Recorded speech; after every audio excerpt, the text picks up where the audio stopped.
Rett syndrome is an intellectual disability syndrome. It is due to a change in a gene.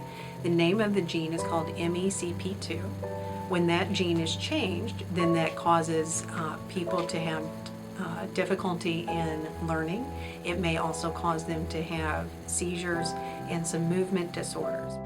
It's not a match. I'll flip it back over. Most people with Rett syndrome have difficulty with walking and talking, so they may not ever come back, and usually do not come back to what we consider a typical child's development. When I first got the diagnosis that she had Rett syndrome, it was over the phone. They called me and said that she had tested positive for Rett syndrome. And I was like, what are you talking about? I go, how can that be? How could she not have been diagnosed all these years? And I was just like devastated. I mean, because when you, of course, the first thing I did was Google it, and I'm like, well, there's no cure. There's 4 stages to Rett syndrome, and she didn't really fit into any of the stages. And that's, also what I learned is that Simone is atypical.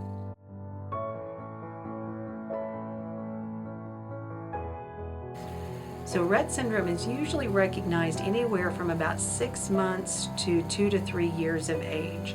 Most people who are born with Rett syndrome look like happy, healthy little baby girls. Then by 6 to 12 months of age, their development begins to slow down. In between 1 and 2 years of age, not only has it slowed down, but they may stop making developmental progress to the point of then losing skills.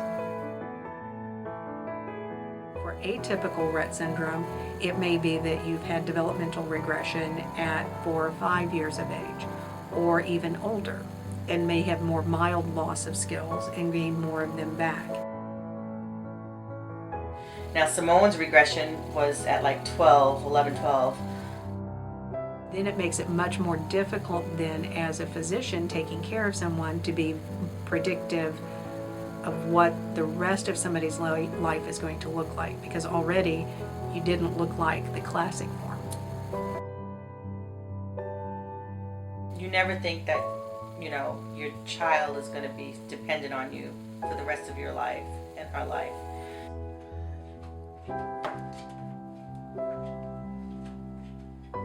Her input is, she understands everything.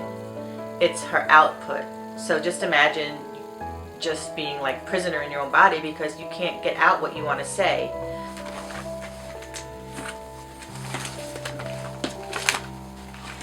This is so cute.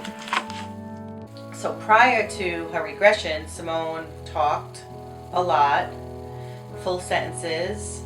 She was more engaged in like the toys that she has. She more engaged in life. She seems more withdrawn now.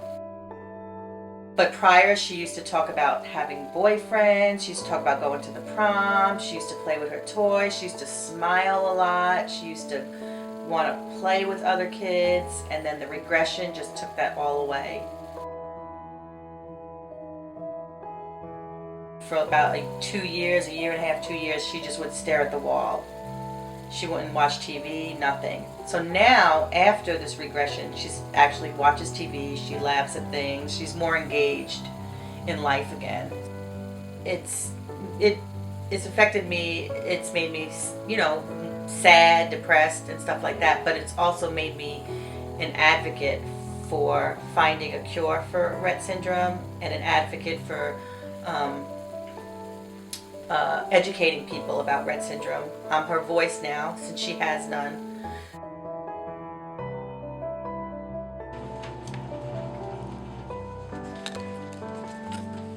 She's just awesome. I mean, I don't know what other to say. I know all the kids in here are just wonderful, and she always comes in every morning with a smile on her face. She comes back to my desk and hands me her backpack, and then we get out her communication notebook and her Nova chat, and she sits down, and it's so neat to see. She's so happy. You know, what's neat with Simone is she will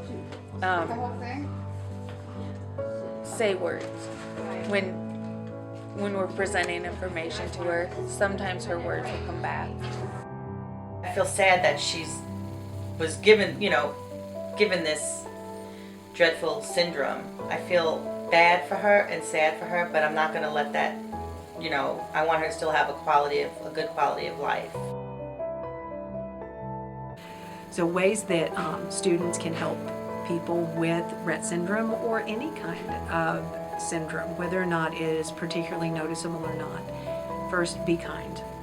Try to understand what is going on with that person. Why are they having the medical issues or intellectual problems that they have? If you take the time to understand someone, it's not as frightening or scary. Figure out why the person needs help and help. Simone is pretty easygoing and just loves stuff like this. She loves being the center of attention. And she loves smiling, and you love looking at the camera too, right? You want to smile for the camera? I think she would really like that people can get to know about her and know what Rett syndrome is.